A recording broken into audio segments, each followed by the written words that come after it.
What if I told you that there is one thing that you could do that would change everything for your real estate career? One thing that could land you among the 13% of people who actually succeed in their dream of becoming a realtor. Statistically speaking, 82 to 87% of real estate agents quit or fail out of the industry within their first 5 years in the business. And many of them have this one thing in common.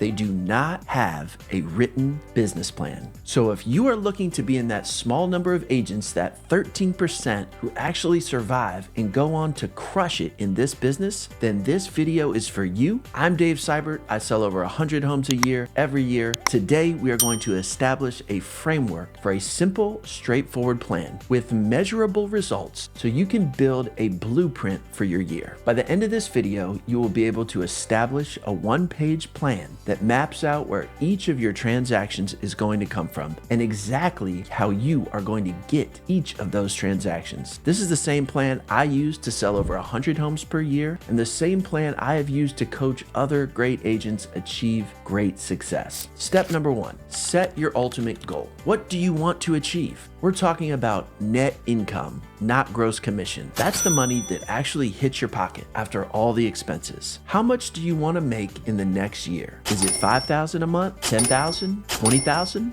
Multiply that number by 12 and write that number at the top of your plan. But here's the thing. Often people do not hit their goals because they just think about the money they want to make and not the life they want to live and the person that they want to be. So don't just make it about the number. This goal is about more than money. Think about the life you want to create. Maybe your goal is to make $100,000 a year, but also you just want to work 35 hours a week, or you want to make sure you have time to coach your kid's soccer team, or you have a passion that you want to pour into, like volunteering in your community, or you want to train for a marathon. Your goal, whatever it is, should reflect not just financial success, but also integrate with the life that you want to live and the person that you want to be. I know this video is about business, but trust me, a huge part of what helps agents push themselves to achieve their goals is to define what a great life looks like and visualize what all this hard work is ultimately for.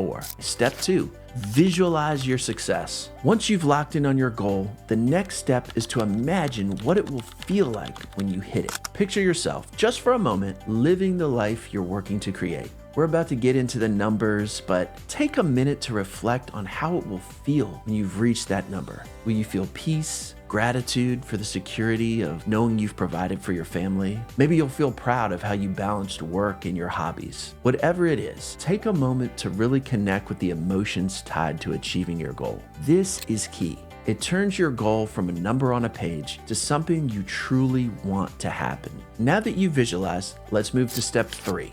Break down your transactions. Now's the time to break down how to reach that goal. Let's say, for example, you want to make $100,000 in net income and your average commission per transaction is $10,000. Let's use my brokerage, Real Broker, as an example. At Real, the split is 85-15 until you cap at $12,000. So at Real, you need to make $80,000 to cap. So we take $80,000 and divide it by your average commission of $10,000, and that gives us 8 transactions. So you need to do 8 deals to cap. And on those 8 deals, your split would be $65,000. So then we're looking for an additional $35,000. At this point, you've capped, and now you're at 100% with the company. So we would do $35,000, that's the remaining amount of money you want to make. Divide that by $10,000 per deal. And that means you would need 3.5 more deals, or a total of 11.5 deals. I think we should call it 12 to reach your goal. Step number 4, identify where your transactions are going to come from. Now that we know how many deals we need,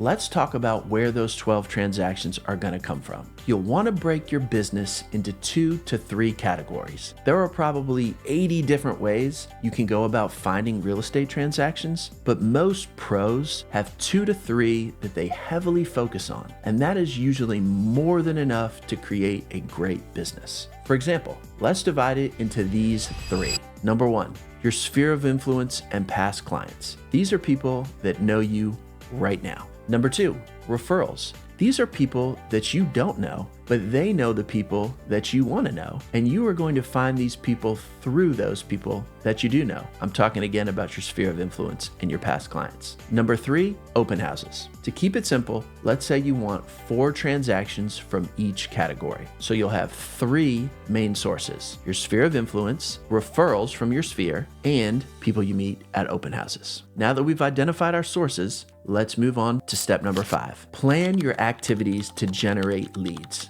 With your categories in place, the next step is to get specific about how you're going to generate these transactions. In this category, you need a who, what, and how often. For the first category, buyers and sellers we're looking for from your sphere, it might look something like this. First, who. I'm going to have 120 people in my database. This is my sphere of influence. These are the people I'm committed to staying top of mind with. 2, what? What is something I'm going to do to stay top of mind? For example, I'm going to send handwritten notes or cards to 5 members of my sphere. Number 3, how often am I going to do this? I'm going to do this every day, Monday through Friday, all year long. Now, for the open house leads, it might look like this. 1, who?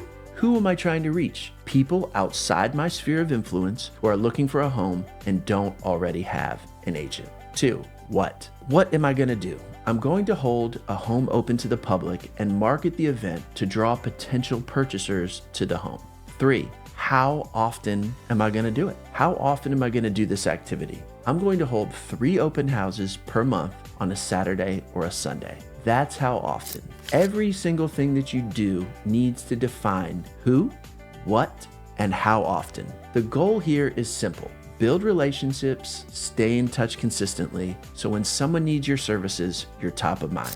Now, quick pro tip. When marketing to your sphere, on average, you need to be in touch with 12 people on a very regular basis to gain 1 real estate transaction per year in a good market. In a down market, that number is more like 15. So if you want to work with 4 people you know next year and 4 people that they know for 8 of your 12 transactions, then 8 transactions times 15, because let's be honest, probably won't be another great year next year. That means you need to have a database of 120 people, ideally by January 1st. Not to get too into the weeds here, but I would plan to be in touch with these 120 people at least a minimum of 12 times per year. 24 times per year would be a lot better. Step number 6, the key to everything is conversation. All conversion happens in conversation. I cannot stress this enough. Everything on this plan is about getting you into conversations, whether it's a handwritten note, a social media post, or a one-on-one coffee, or even an open house. The ultimate goal is always the same: to get into a meaningful conversation with someone who might need your services. Consistency